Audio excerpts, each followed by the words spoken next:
Hey everybody, it is Kevin and welcome to episode number 2 of CLA Faith Stories. If you didn't tune in last week, I encourage you to go watch that. It's an interview with Jack Booz.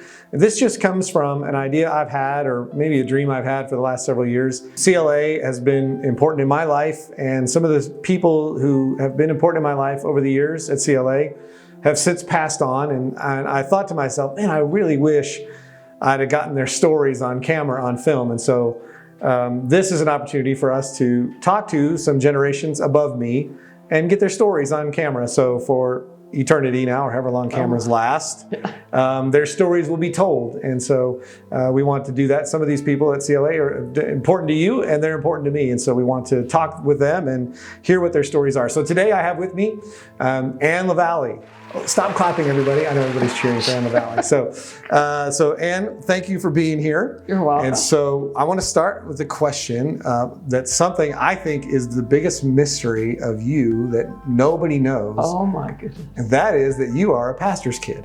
That's right. So you grew up in a pastor's home. Now, as soon as I say that, I bet there's a bunch of people, because I've already mentioned it to a few people, and they had no idea. If you don't mind, just kind of walk us through what it was like growing up in a pastor's home. Well, my father was a home missions pastor. He started Assemblies of God churches, a total of 4 in the state of Ohio. 2 of them he started and gave them to another pastor to continue on with. And then 2, he actually pastored himself, Mount Vernon, Ohio and Columbus, Ohio. So Mount Vernon when I was in elementary school, and then when I was in high school, we were in Columbus, Ohio. Yeah, so did you know the Booz family at all? Well, yes. In fact, Jack Booz. Jack grew up in Mansfield. Yes, and he told me that he preached his first sermon away from his home church and my dad's church in Columbus, which I had no clue on, didn't remember that. Small Assemblies of God world. Right. So what was it like growing up in a pastor's home? Well, since my father pastored home missions churches, there was not much money. And this was back in the 40s and 50s. So we learned to trust in the Lord. Yeah. And we trusted in the Lord for the offering that would be on Sunday. We trusted in the Lord that the farmers in the church would bring in produce to Mother, which they did. And she canned it, and she had her garden out back, and that's what kept us going. The garden and the produce the farmers brought in. Yeah, so did your dad work full-time as a pastor, or did he tent make on the side? From time to time, he would get a job. I don't know what prompted that, if it was because there was a big bill that was due or what, and he would work for a while and then he'd stop working. In Mount Vernon, he built the church, actually built it out of cement blocks and sandstone. Yeah. So during that period, he did not work at all. In Columbus, Ohio, yes, he did work. We were in high school then, my sister and myself. So I guess he felt he needed more money to support 2 teenage daughters. I've never had a teenage daughter, but I imagine they're expensive. Even back then, they were probably expensive. So I'm assuming you came to Christ at an early age. Yes. Probably somebody that would say you don't have much of a testimony, but what are some of your recollections of like growing up in the faith, like with a pastor as your dad, but what did that look like for you, your faith journey early on? Well, the thing that stands out in my mind is that my sister and myself, we sat on the front row of the church because Mother played the piano and the organ. So we had to be close by so that she could snap her fingers at us if we started to talk. Then as we became teenagers, we got to move back a little bit more. Didn't have to sit on the front row. It was really and truly, it was a wonderful experience. It really was. We learned to trust in the Lord, and that was passed down to us, that we needed to trust in the Lord for even the smallest things in our lives. Yeah.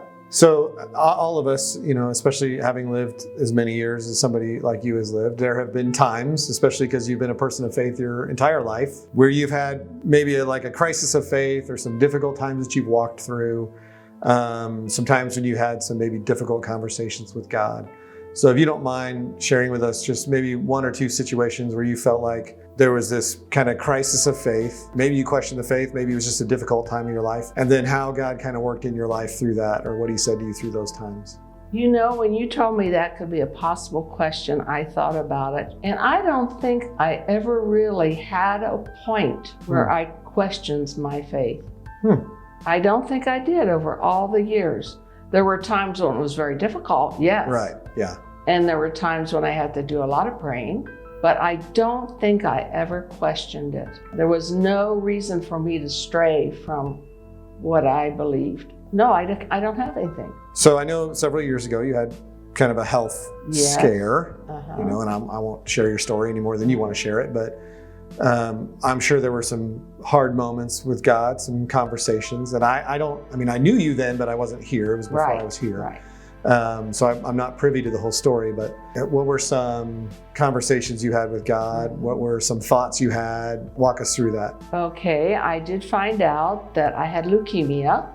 I had gone back to school at the first of the year and I was so tired. And I thought, oh, it's just because it's the first of the year and I'm spending long hours over here at Tehachapi High School. And, you know, I've just had the summer off and I'm not used to this. But it continued on into October and there was a health fair and I went to the health fair here in town and they called me on the phone and said, have you been to the doctor recently? And I said, no, I haven't had any reason to go. Well, we think you need to go. So I said, okay. So I went to my doctor and he said, yes, that I had leukemia. So that prompted a situation where I had to have chemo, of course, which was really rough. But you know, the first time I had chemo and I came home, it lasted for a whole week in Bakersfield where I went every day. And I came home and I think every lady in the church called me that first day home to encourage me. And I thought, what if I didn't have a church family? You know, I wouldn't have this. In fact, it got to the point where every time the phone rang, I thought, oh, I'm so tired. I don't want to answer the phone. But I knew, you know, I had to. And of course, when I did, I was glad I had, because it would be somebody who was calling me to encourage me. And I really appreciated the calls, even though at the time it was difficult. And I came through that, and that has been 2002. Wow, 18 years ago. Yeah. Wow. And so now I'm cancer-free. Awesome. Thank the Lord for that. Yeah, and have been ever since. Correct? Yes. Yeah. And I know it's not all chemo. I know the Lord's in that too. Correct. You know. Yeah. And I thank him for that. I really do. Very cool. Yes. Everyone that knows you knows that you are proud to be Martha. So everybody that knows you around CLA, everybody that has been here, is watching this and used to be a part of CLA, they know that you are a worker bee. I happen to know that your work, and I don't know how many people take the time to get to know you, but I happen to know that from having conversations with you, that your working heart comes out of a heart for missions. Yes. And that everything that you do as far as work is concerned, and Martha stuff, doesn't come out of this desire to get things done. It really does come from a heart of compassion, a heart for souls, a heart for missions.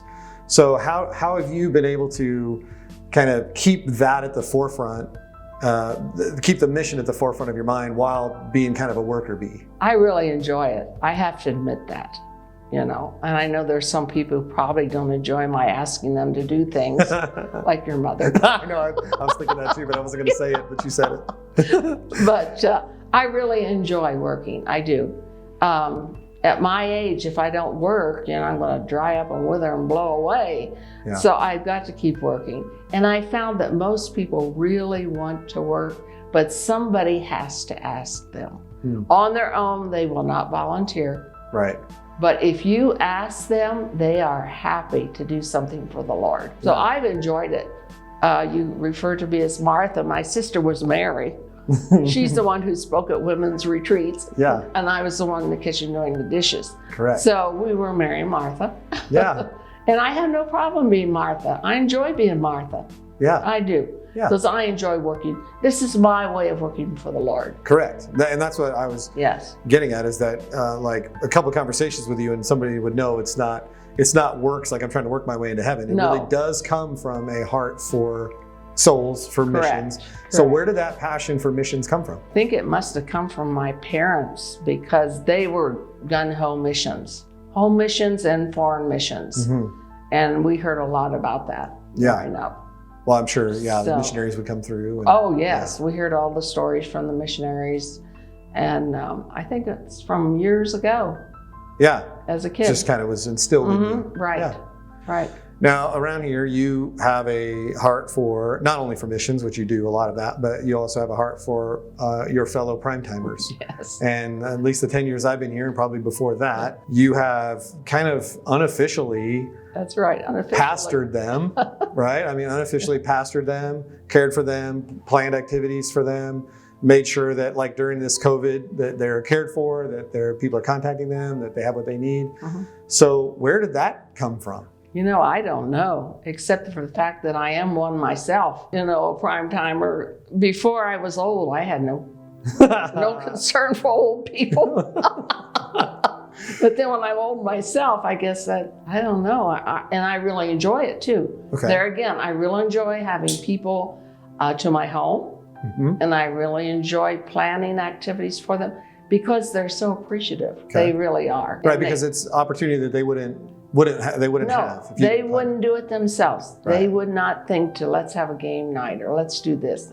But if you say we're having one, they'll come. Right, and So it fellowship just and hang out, requires somebody to head it up and get it going. Part of this whole thing is that I have a burden or a passion for younger generations to hear stories of faith from older generations in a way or in a vehicle that they can understand it or that they'll listen. As you know, you have grandkids, Right. and they don't always necessarily want to hear your stories, I'm sure. But I wanted your story and stories like yours to be told in a way that young people could hear some of the stories that what you've been through and how the Lord has shown himself faithful. So if you were going to share some principles you've learned in life or some things you've learned about the Lord that you would say, man, if the younger generation was going to hear me say these couple things about walking with the Lord lifelong, what would I want to tell them? What would you say? I think first of all, they have to get involved. You can't come to church Sunday morning, sit down on the pew, get up and walk out. But you have to be involved in your church. If that means you do some piddly little thing like folding the bulletins, which isn't much, but it needs to be done, and it's a service for the Lord. And I'm not putting down the ladies that fold the bulletins. You know, no, correct. That's an important job too. No matter what it is, you have got to be involved. You have to feel that this place is your home too, and that you belong here. And that these people are family. These people are family, right? Yeah.